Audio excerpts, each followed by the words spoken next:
예.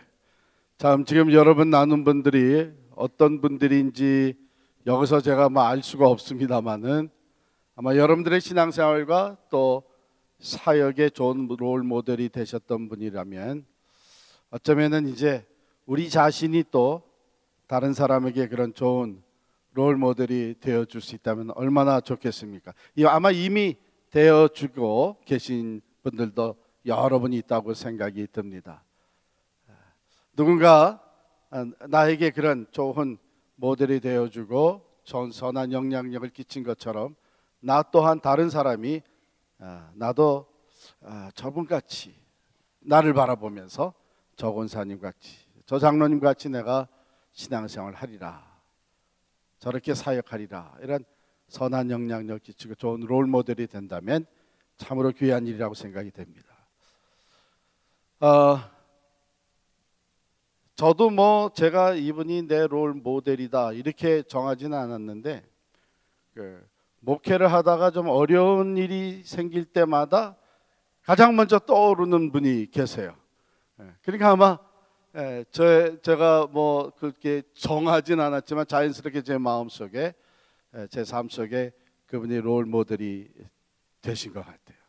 제가 부목사 때 섬겼던 목사님이십니다. 하나님 나라 가셨는데 그 김계영 목사님이 저한테는 목회에 있어서는 아주 좋은 롤 모델, 아주 귀한 영향력. 그래서 좀 어려운 일이 생기면은 이럴 때 김계영 목사님, 김 목사님이라면 어떻게 하셨을까 이런 생각이 자연스럽게 떠올라요. 그래서 제 인생에 그런 분을 하나님께서 만나게 해주시고 또 정한 기간 동안 모시고 섬길 수 있었던 기회가 됐던 것이 얼마나 큰 축복인지 모르겠습니다. 한 번은 저희 어머니가 전화가 왔어요. 전화가 이제 돌아가시기 전에 일인데 전화가 오셔가지고 약간 이렇게 좀 기분이 좀 나빠 계셨어요. 전화로 야 네가 좀 해결해 줘야 되겠다. 이러고서는 그냥 전화 받자마자 그러시는 거예요. 이게 무슨 일인가 했더니 아버님하고 이제 다투신 거예요. 뭐 때문에 다투셨나 하면 너희 아버지가 요즘 그 흥사단에 빠져가지고 흥사단에 강의하러 나가신다고 그러고 여기 이제 타코마에서 시애틀까지 갔다 오시고 이거 네가 좀 해결해 줘야 되겠다. 그래서 아니요, 왜 어머니고 흥사단 도산 안창호 선생님 정신을 기리면서 나라 사랑하고 민족 사랑 그거 좋은 건데 어머니 왜 그러세요? 아니 도산 안창호 선생을 왜 그 정신을 기리냐? 예수님이면 다 되는 거지.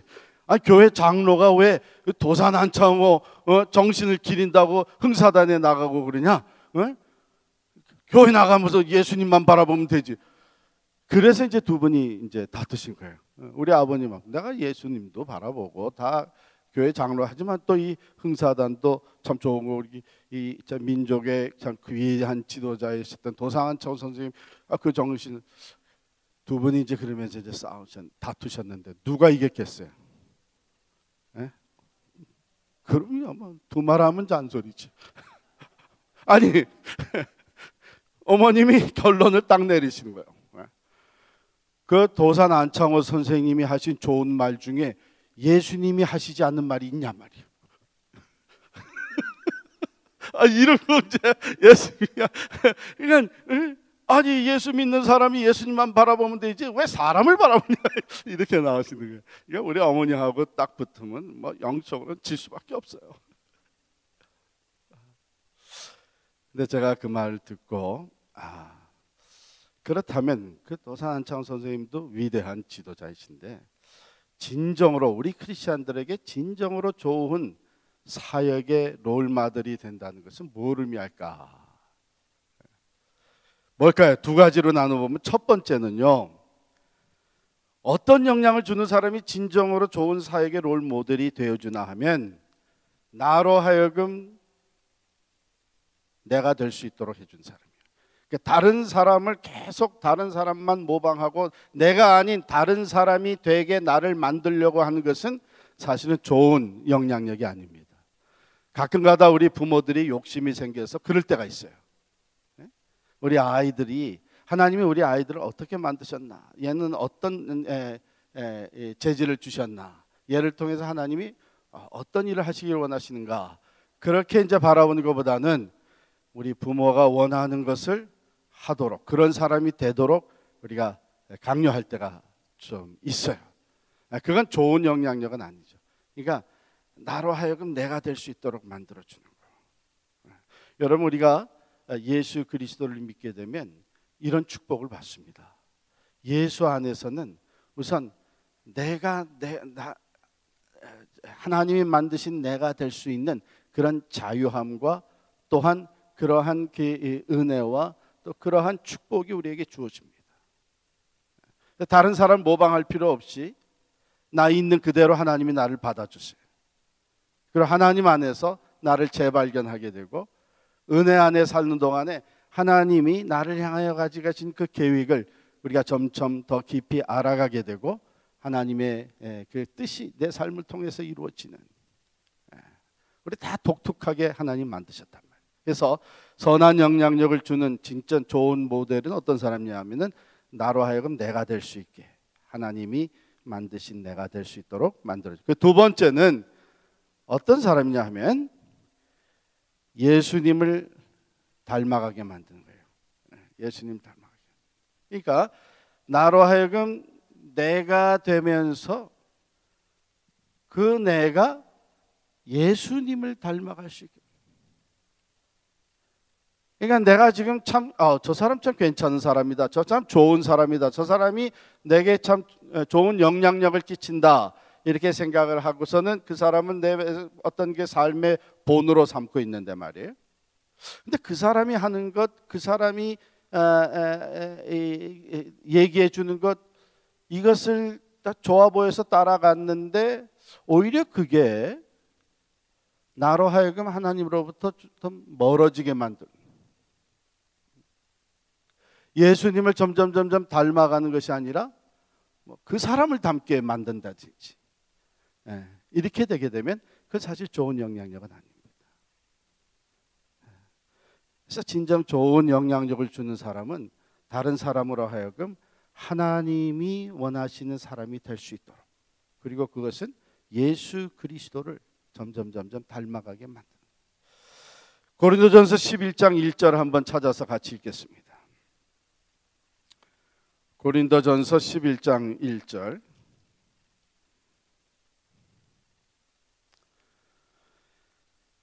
한 목소리를 읽습니다. 내가 그리스도를 본받는 자가 된 것 같이 너희는 나를 본받는 자가 되라. 사도 바울이 고린도 교회 성도들에게 한 얘기예요. 너희가 나를 본받는 자가 되는데, 너희는 나를 본받는 자가 되는데 나의 무엇을 본받는가 하면은, 본받으라고 하면 내가 그리스도를 본받는 자가 된 것 같이 너희는 나를 본받는. 그러니까 내게 영향을 주는 사람이 그리스도를 계속해서 닮아가는, 그리스도의 본을 따라가는 그런 예수를 본받는 자가 되니까 그 사람을 바라보고 따라가는 사람은 그 사람과 더불어서 예수를 본받는 자가 됩니다. 그러니까 우리 부모님이 날마다 예수를 본받는 자가 되기 위해서 노력하면서 신앙의 영적 성장을 이루어가면, 나는 부모님을 가장 가까이서 본이 되는 부모님을 본받아 가면서 자연스럽게 예수님을 본받는 자가 됩니다. 교회의 어른 되시는 장로님이 늘 예수님을 본받는 자, 그리스도를 본받는 자로 살아가면서 사역하면서 그런 모습을 보여주는 것을 우리 젊은 사람들이 가까이서 보면서 나 저 장로님 같이 좀 신앙생활하고 사역해야 되겠다 해서 그분을 따라가게 되면 자연적으로 그리스도를 본받는 자로 성장해 갑니다. 이게 얼마나 귀한 영향력인지 모릅니다.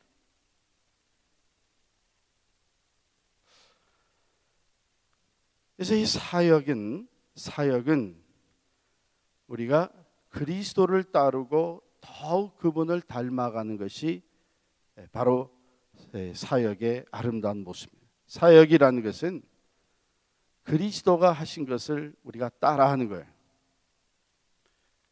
그러면서 예수님을 더 닮아가는 거예요. 우리가 이제 교회를 그리스도의 몸이다. 이게 아주 중요한 메시지인데요. 예수님이 육신을 입고 이 땅에서 이런 몸, 육신을 가지고 살면서 사역을 하셨어요. 그런데 예수님이 이제 승천하셨어요.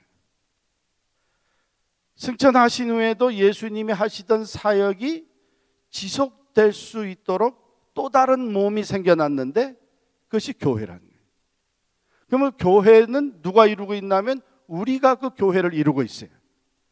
우리가 전부가 다 그리스도의 몸이 돼서 교회를 이루고 있어요. 그래서 우리가 하는 일은 예수님이 육신을 입고 이 땅에 오셔서 하시던 일을 우리가 다 나누어 가지고 그리스도의 한 몸이 되어서 지체가 되어서 그 일을 사역을 지속해 가는 거예요. 누가 하던 걸 따라 하는 거예요? 예수님이 하던 걸 따라 하는 거예요. 그래서 예수님이 하던 것을 우리가 따라 하면서 그분을 닮아가는 거죠. 그분을 닮아가는 거예요. 사도 바울이 이방인에게 복음을 전하는 이 선교 사역을 하면서 그리스도를 닮아갑니다. 사도 바울을 앞에 보면서 사도 바울을 존경하고 사도 바울을 본을 받는 사람들은 사도 바울이 하는 것을 따라하면서 자연스럽게 그리스도를 닮아가는 거예요. 그래서 우리의 사역의 궁극적인 모델은 예수 그리스도십니다. 하나님이 그 사역을 받으시고 하나님이 복 주시는, 축복하시는 그 사역의 본이 바로 예수 그리스도. 그러니까 우리 예수님이 하신 것처럼 우리가 하게 되면 그 사역을 하나님이 기뻐 받으신 거예요. 그리고 하나님이 그 사역을 복되게 하신 거예요. 첫 번째, 그러면 예수님은 어떤 사역의 본을 보여주셨냐면 예수님의 사역은 하나님 아버지와의 관계에서부터 비롯됩니다. 마가복음 1장 35절 찾아보겠습니다. 마가복음 1장 35절.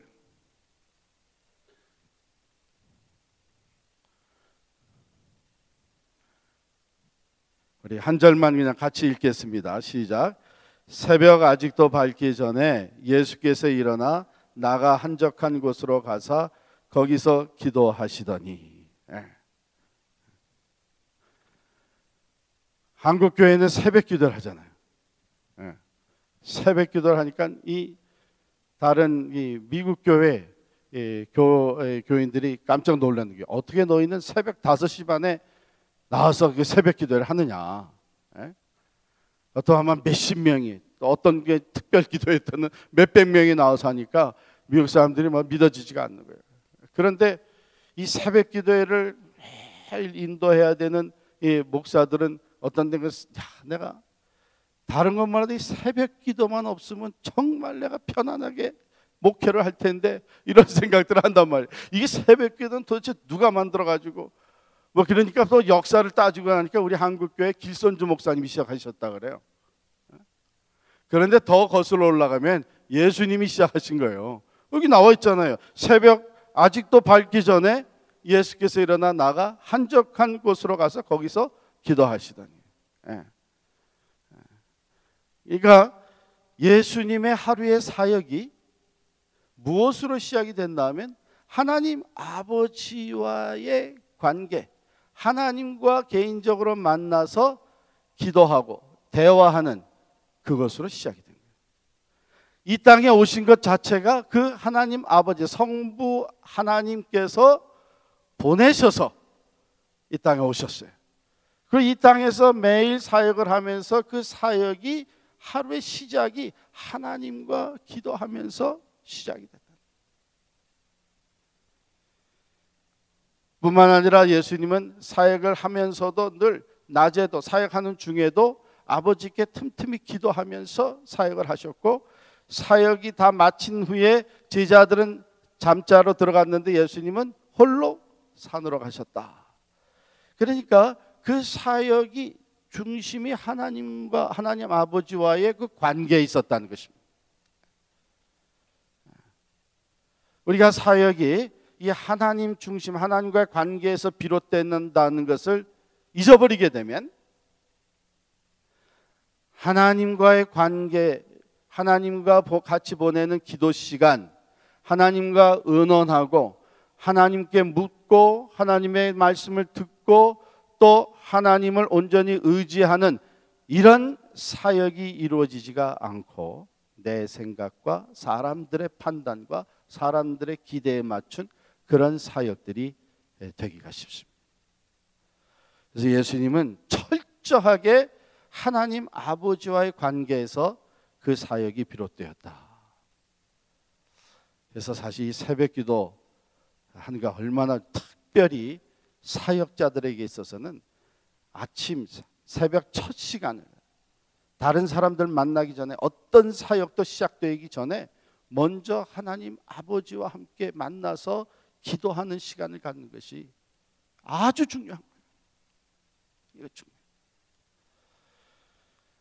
저는 저희 어머님께 감사드리는 것이 이제 1997년도에 우리 교회가 4월 첫째 주일에 개청 예배를 드리고 그때 교회는 이제 빌려보는 교회가 저 멀리 떨어져 있었어요. 클립턴에 있었고 저희는 이제 이 위쪽에서 교회를 빌려볼 줄 알고 데모레스티에 이제 집을 그러고서는 대부분이 다 이제 북쪽 이곳에 사니까 클립턴까지 뭐 새벽기도 가기 너무 멀어요. 그래서 나중에 좀 가까이에 장소가 생기면 그때부터 새벽기도 하리라 이러고 있는데 이제 개척한 지 얼마 안 돼 가지고 저희 어머님이 이제 오셨어요. 교회를 이렇게 새로 시작했다니까 또 응원하러 오시고 야 가서 나라도 좀 같이 기도하고 그래야 되겠다 해서 오셨어요. 근데 새벽기도가 없단 말이에요. 어머님이 한 며칠 지나더니 야 내가 이해는 간다. 교회가 이렇게 멀리서 겨우 예배 처소를 찾았으니 어떻게 교회에서 새벽기도를 할 수 있느냐. 그러나 새벽기도회를 꼭 교회에서만 해야 되는 건 아니지 않느냐. 이러면서 푸시를 하는데 말이에요.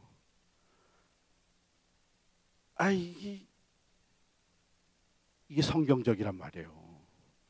뭐라고 말대꾸를 할 수가 없는 거예요. 그래가지고 그냥 저희 집에서 새벽 기도를 시작을 했어요. 그래서 오실 수 있는 분들은 오십시오 해서 저희 방 그때 우리 딸들 어린애들은 이제 자고 그 리빙룸에서 새벽에 조심조심 들어오자 왜 이웃들이 뭐라 그럴까봐 그래서는 찬송가도 조용히 부르고 하면서 새벽 기도 시작했는데 그때 같이 시작하신 장로님 한 분이 이럴 게 아니라 우리 집에서 하자고. 그래서 장로님 집에 지하실을 오픈을 해주셨어요.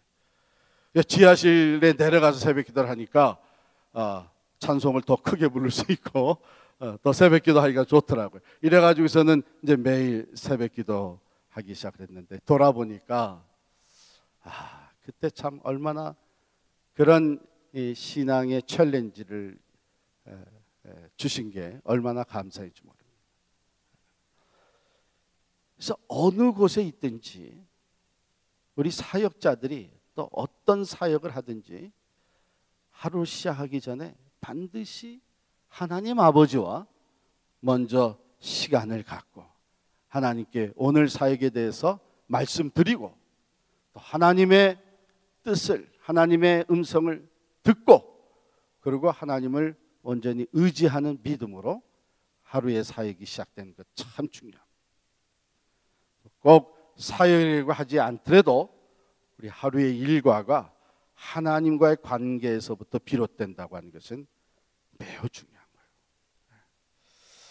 그게 예수님께서 보여주신 것입니다. 두 번째, 예수님의 사역은 하나님 아버지를 기쁘시게 하는 것이었다. 요한복음 4장 34절 요한복음 4장 34절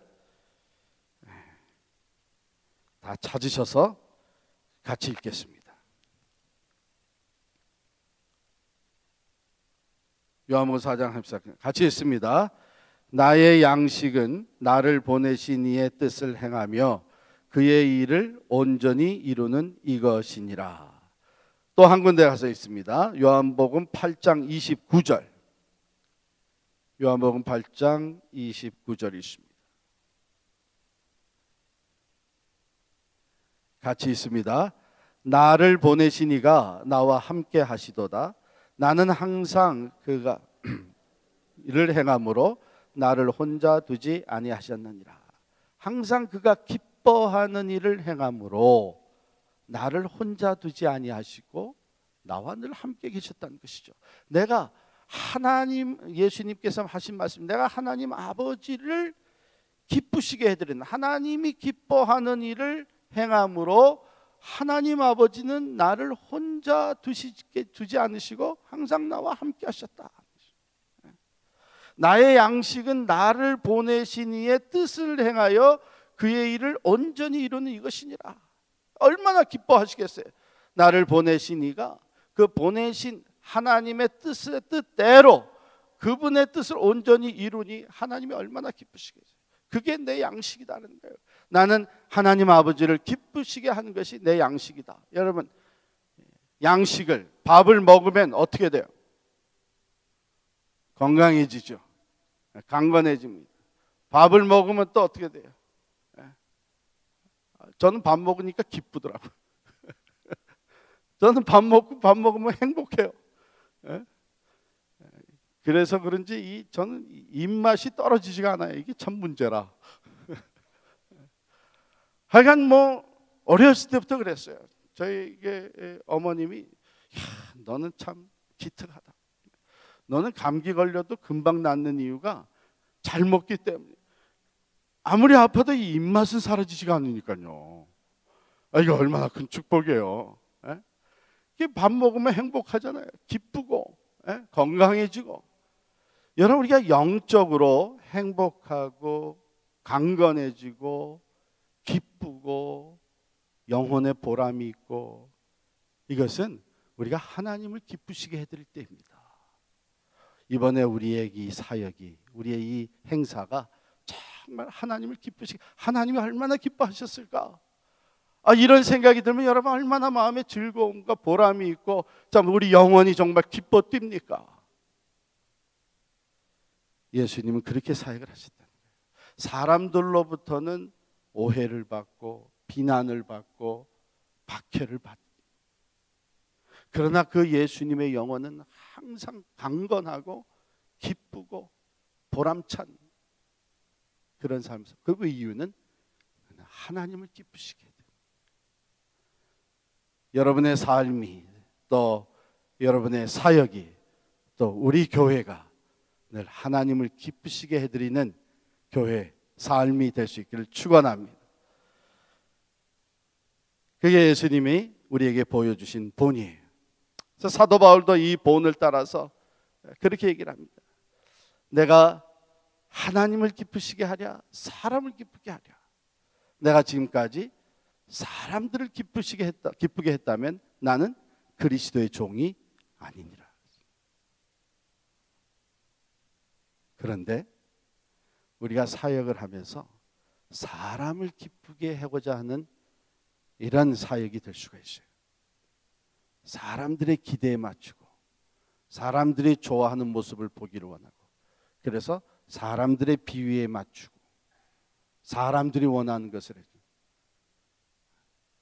그게 꼭 나쁜 것은 아닌데, 어떤 경우에는, 특별히 요즘엔 많은 경우가 사람의 비위를 맞추고 사람을 기쁘시게 하는 일이 하나님의 뜻을 거슬릴 때가 많습니다. 그렇기 때문에 사역을 하면서 우리가 누구의 눈치를 보냐면 사람들의 눈치를 보는 거예요. 하나님이 정말 이것을 기뻐하시느냐? 이것이 정말 하나님의 뜻에 합한 것이냐? 하나님의 눈치를 봐야 되는데 사람의 눈치. 그러면 우리가 사역을 하지만 우리 영혼에 참 만족감이 없고 우리 영적인 삶이 강건해지지 못합니다. 예수님은 하나님 아버지를 기쁘시게 해드렸다. 그것이 그의 양식이 되어버렸어요. 그래서 하나님을 기쁘시게 하니까 예수님 고백하시기를 그렇게 했더니 하나님이 나를 혼자 두지 아니하셨다. 나와 늘 함께 하셨다. 세 번째, 예수님은 낮은 곳에 임하셨습니다. 낮은 곳에 임하셨습니다. 빌립보서 2장 5절 우리 같이 읽겠습니다. 빌립보서 2장 5절 6절 7절까지 읽겠습니다. 시작. 너희 안에 이 마음을 품으라. 곧 그리스도 예수의 마음이니 그는 근본 하나님의 본체시나 하나님과 동등됨을 취할 것으로 여기지 아니하시고 오히려 자기를 비워 종의 형체를 가지사 사람들과 같이 되셨고, 성육신 하셨다는 것이죠. 하나님과 동등하신 분으로서 하늘의 그 영광과 권세와 또 존귀를 세세무궁토록 받으실 수 있는 그분이 자기를 비우고 육신을 입고 이 땅에 낮은 곳에 성육신 하신. 근데 낮은 곳에 내려오셔서 사람들 중에서도 또 종의 형체를 가지셨다. 다른 사람을 섬기는 더 낮은 곳으로 내려가죠. 예수님이, 우리는 이 세상에서 계속 받는 영향이 뭐냐면 좀 더 높은 자리, 좀 더 영향력 있는 자리, 좀 더 칭찬받고 존경받는 자리, 더 높은 데로 올라가고 싶은 거예요. 더 많은 인기, 더 큰 영향력, 이것이 우리 세상에서 우리가 보고 듣고 또한 우리가 영향을 받고 있는 거예요. 그런데 예수님의 사역의 모습은 그 반대였다는 거예요. 낮은 곳으로 자꾸 내려가시는 거예요. 사람이 되시고 종의 형체를 가지시고 낮은 곳으로. 우리가 예수님을 깊이 묵상할 필요가 있습니다. 왜냐하면 우리는 너무나 우리도 모르게 이미 이 세상의 그 물결이 우리를 이렇게, 풍조가 우리를 자꾸 이렇게 만들고 있어요. 목사면 다 같은 목사냐? 큰 교회 목사. 무슨 장로면 뭐 다 같은 장로냐? 무슨 직분, 무슨 위원회, 예산을 얼마 다루는 위원장, 뭐 이런 것들도 아주 쉽게 우리의 관심사가 돼버리는 거예요. 그러다 보니까 우리가 같이 섬기는, 같이 사역하는 사람들을 우리가 챙길 때에도 더 능력 있는 사람, 더 영향력 있는 사람, 조금 부족해 보이는 사람들은 이게 다른 사람이 같이 갇혀 일하든지 말든지 나는 상관할 바 아니에요. 여러분, 이거 참 위험한 겁니다. 우리가 성경적 원리 중에 사역의 척도는 성공, 큰일, 많은 일, 이것이라고 하지 않고 뭐라 그랬어요? 사역의 척도는 충성이에요. 충성. 내게 맡겨주신 일에 대해서 내가 얼마나 충성을 했느냐, 내게 맺어준 그 관계에 대해서 얼마나 내가 신실했느냐, 이게 중요합니다.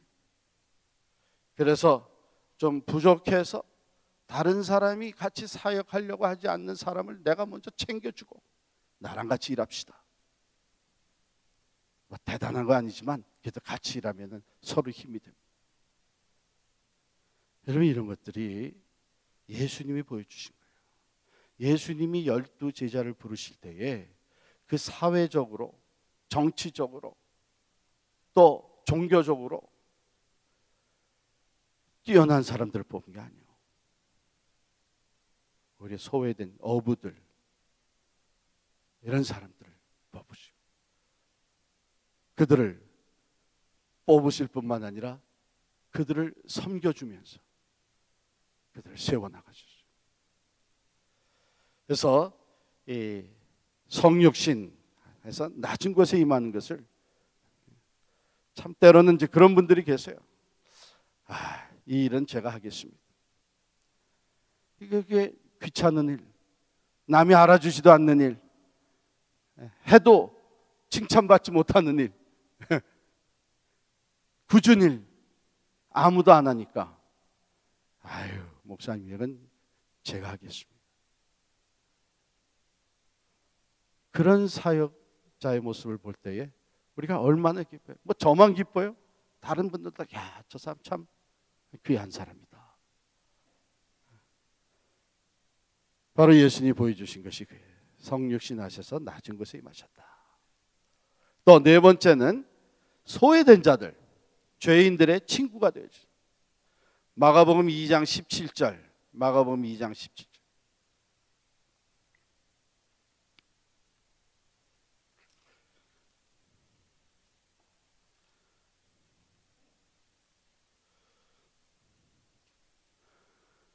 같이 읽겠습니다. 시작.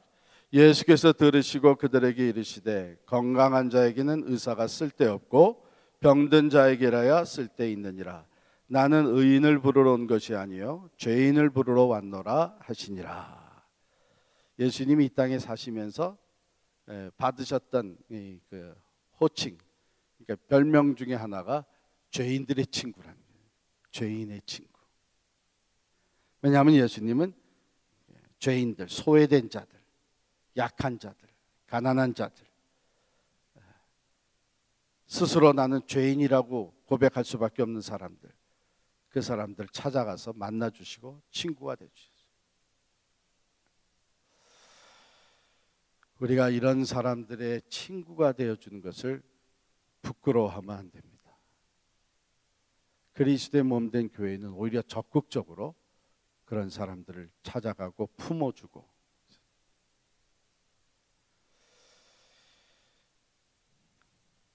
그래서 우리가 교회 내에서도 소외된 사람들 관심을 가지고,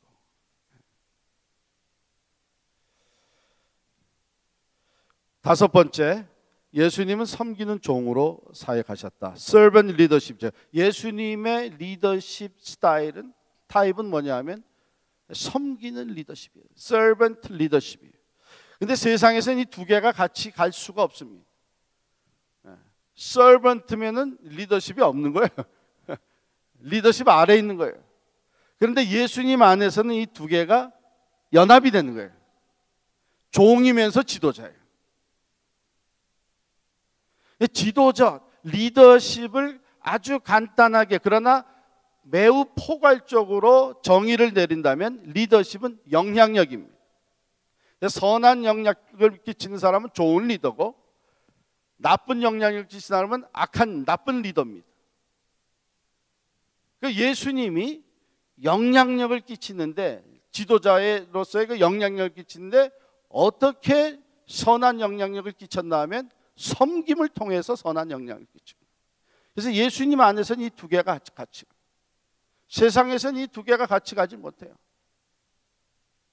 주종 관계가 되게 되면 지도자가 주인이 지도력을 발휘하고 종은 섬기는 것뿐이에요. 아무 영향력 없이. 그러나 예수님 안에서의 servant leadership은 섬기는 종으로서, 그러나 다른 사람을 변화시키는 영향력을 끼치는 지도자로서,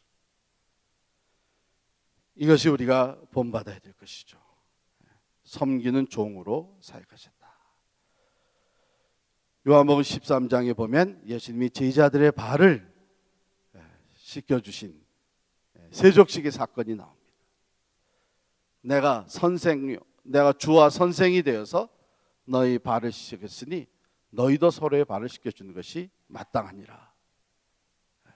섬김을 통해서 제자들을 변화시키는 리더십을 발휘하시고, 오늘 우리에게 필요한, 교회가 필요한 리더십이 바로 이것이고, 예수님의 몸된 교회는 이 servant leadership. 그 다음에 여섯 번째, 예수님은 자신에게 주어진 권능, 파워를 자신을 위해서 사용하지 아니하고 다른 사람을 위해서 사용하셨습니다. 사탄 마귀는 시험을 합니다.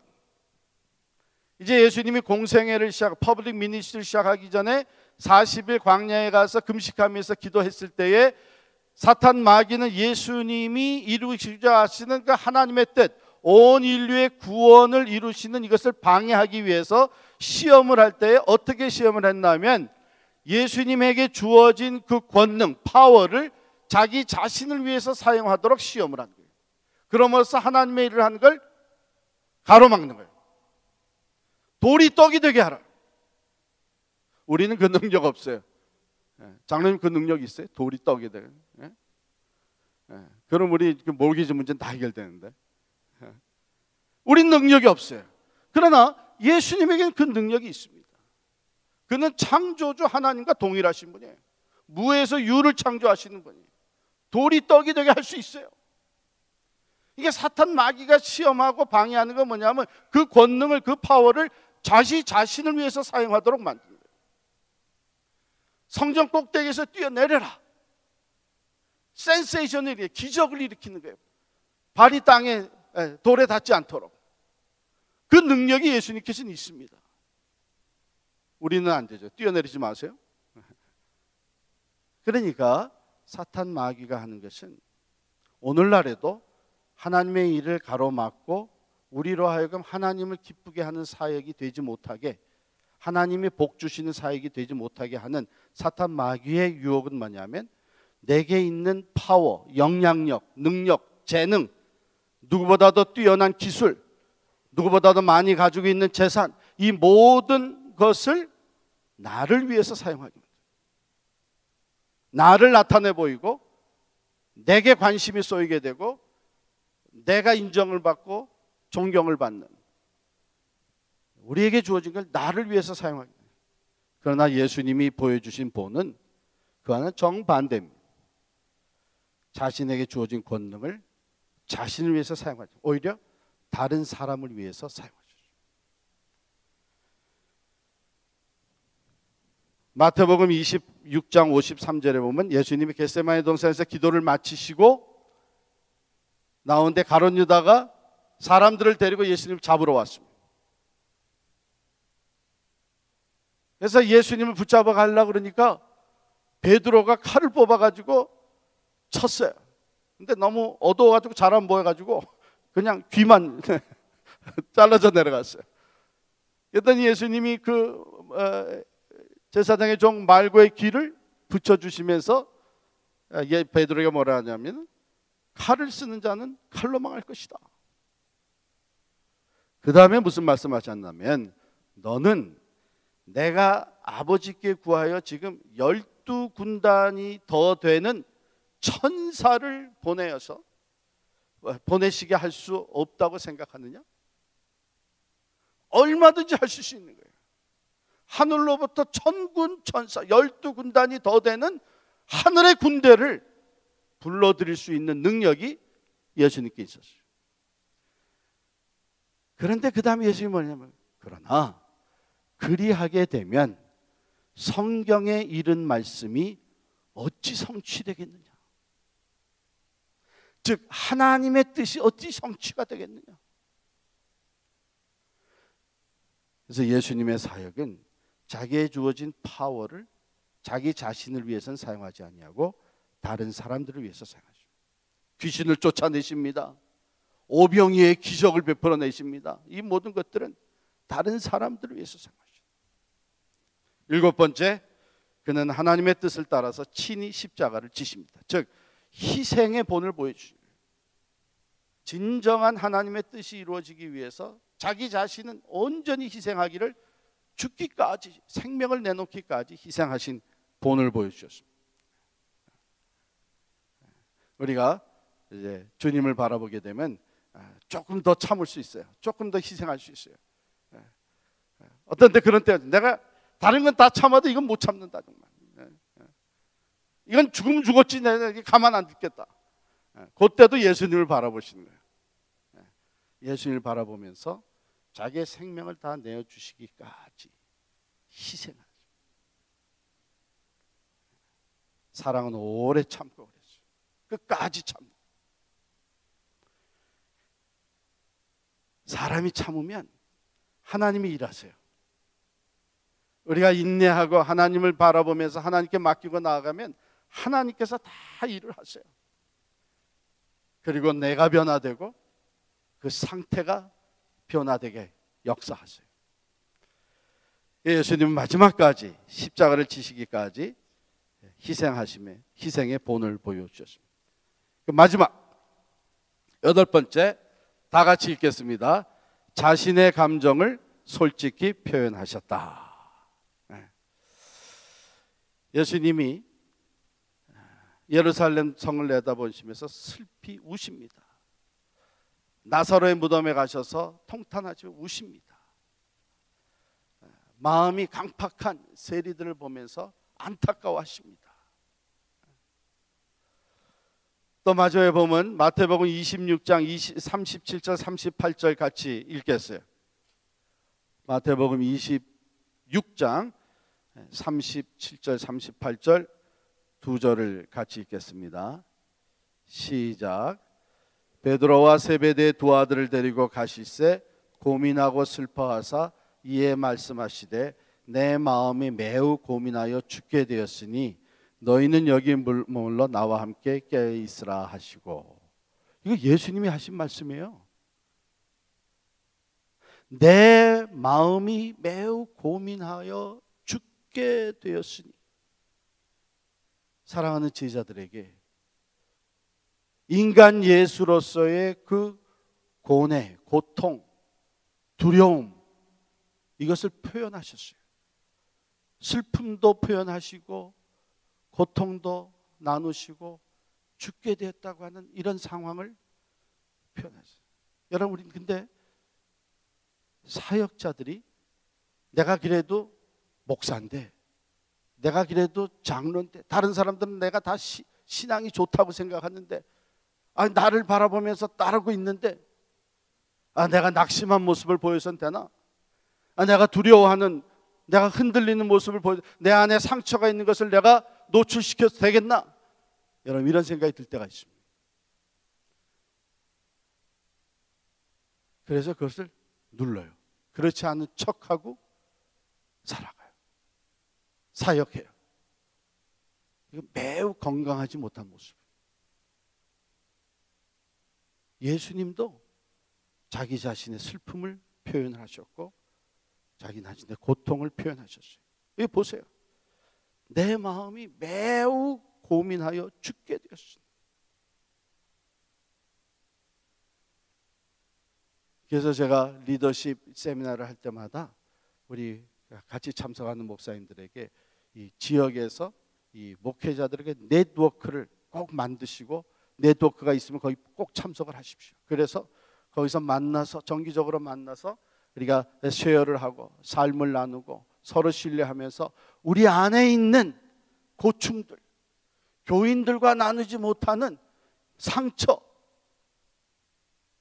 두려움, 가정의 문제, 이거 우리끼리 나눠야 됩니다. 그래서 치유돼야 되고 자유함을 얻어야 되고 우리가 내적으로 정신적으로 건강해져야 돼요. 그렇지 않게 되면 우리 리더십에 심각한 문제가 생기는 거예요. 이거는 목사들뿐만이 아니에요.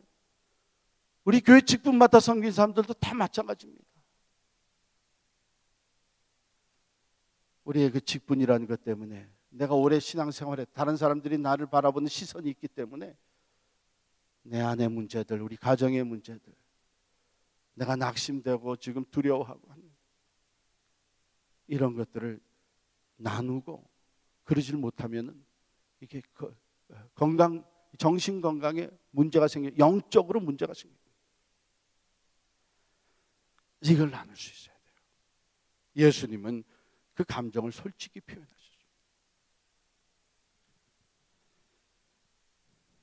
제가 간증을 드리면 제가 이런 걸 잘 표현을 못했었어요. 집에 들어가면 힘들다는 얘기를 목회하고서 한동안 해본 적이 없어요. 뭐 어렵다, 걱정된다, 이런 얘기 집에서 제 아내가 들어본 적이 없어요. 어디서 듣나 하면 나중에 다른 교인한테 들어요. 목사님이 좀 힘드실 텐데, 어제 당회가 밤 12시 다 돼서 끝난, 목사님 많이 힘드실 텐데, 뭐 이런저런 얘기 들으면은 우리 아내가 뭐라고 생각하겠어요? 야, 우리 남편 대단하다, 존경스럽다. 그걸 어떻게 다 혼자서 저렇게, 맨 처음에 그렇게 생각했는지도 몰라요. 그런데 부부 사이에 문제가 생기는 거예요. 어느 날 제 아내가 저한테 똑부러지게 얘기를 한 거예요. 나는 당신에게 있어서 어떤 존재냐? 부부가 자기 자신에 있는 어려운 문제들을, 그 아픔을, 밖에서 당한 그 상처를, 또 내일에 대한 걱정과 염려를 나누지 못하면 나는 어떤 존재냐, 가치가 있냐. 제가 한 대 뻥 얻어맞았죠. 그래서 가만 생각했어요. 내가 왜 그랬을까? 첫째는 자존심이 있고, 아내한테도 퍼펙트, 완벽한 남편, 목사로 보이고 싶은 그런 마음도 있을 뿐만 아니라, 사실 어렸을 때부터 모름지기 그런 교육을 받았어요. 남자가 밖에 있었던 일 집에 와서 얘기하는 거 아니다. 그래서 저희 어머님도 저희 아버지가 회사가 다 넘어갈 때까지 아무것도 몰랐어요.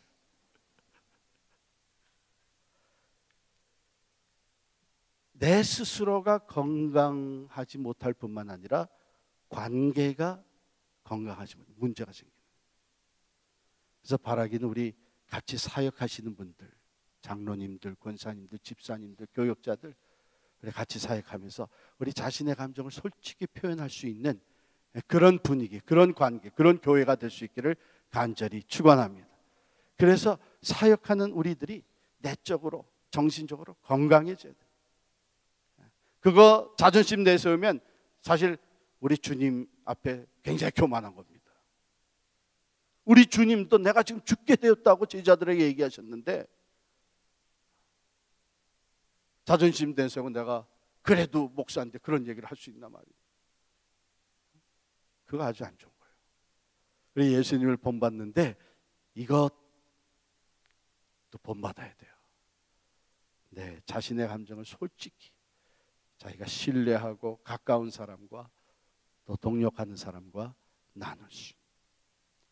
그래서 그 짐을 함께 나눠지고 위로받고 또 서로 기도하면서 치유가 되고 참 중요합니다. 그래서 우리가 예수님을 사역의 모델이신 예수 그리스도를 닮기 위해서 첫 번째, 예수님을 깊이 생각하자. 히브리서 3장 1절 말씀입니다. 예수님을 깊이 생각하라 그랬어요. 근데 예수님을 깊이 생각해도 생각나는 게 별로 없어. 왜냐하면 예수님에 대해서 읽어본 적이 별로 없어서 예수님을 깊이 생각해도 그냥 방 안에 걸려있는 예수님 사진, 그림만 생각이 나. 그럼 곤란하잖아요. 여러 상황 속에서 예수님을 깊이 생각하면서 예수님은 이럴 때 어떻게 하셨을까? 그것이 우리의 생각으로 예수님의 모습을 우리가 그려내면서 그 예수님을 바라봐야 되는데, 그러려면은 여러분 사역하면서 성경 많이 읽는데 특별히 사역자들은 사복음서를 읽고 또 읽고 또 읽고 또 읽으세요. 예수님의 생애, 예수님의 사역, 예수님의 고난, 예수님의 죽음, 예수님의 가르침, 그것이 그냥 꽉 채워져 있는 사복음서를 읽고 또 읽고 또 읽으세요. 자꾸 읽으세요. 그래서 우리가 예수님을 깊이 생각하면 그 상황에 맞는 예수님의 모습이 떠오르게 됩니다. 이거 얼마나 중요한 건지 몰라요. 예수님을 깊이 생각, 예수님을 닮기 위해서는 먼저 예수님을 깊이 생각하고 예수님의 모습이 사역에서 어려울 때, 힘들 때, 억울함을 당할 때, 그럴 때 예수님을 깊이 생각하면서 그 예수님의 모습이 떠오를 수 있어요. 두 번째, 예수님을 바라보자. 우리가 믿음의 등을 떠서 믿음의 주여 또 온전케 하시는 예수님을 바라보자. 그리고 세 번째, 그 예수님을 따라가자는 거죠. 따라가자. 아무든지 나를 따라오려거든 자기를 부인하고 자기 십자가를 지고 나를 쫓을 것이니라. 그것이 십자가의 길, 고난의 길, 내가 인정받지 못하고 내 것은 다 내려놔야 되는 deny myself, 자기를 부정하고 따라가야 되는 고난의 길이지만 예수님을 생각하고 예수님을 바라보면서 이제는 그 길을 따라가잖아요. 그 섬김의 길을, 본을 보여주신 그 길을 따라가잖아요. 그 따라가면서 용서하기 힘든 것도 용서하고 받아들이기 힘든 것도 받아들이고 그 고난에 참여하면서 참 하나님의 역사하심을 온전히 의지하고, 그리고 마지막에 예수님 안에 거하자. 예수님 안에 거하자. 요한복음 15장 9절 11절 같이 보겠습니다. 요한복음 15장 9절부터 11절.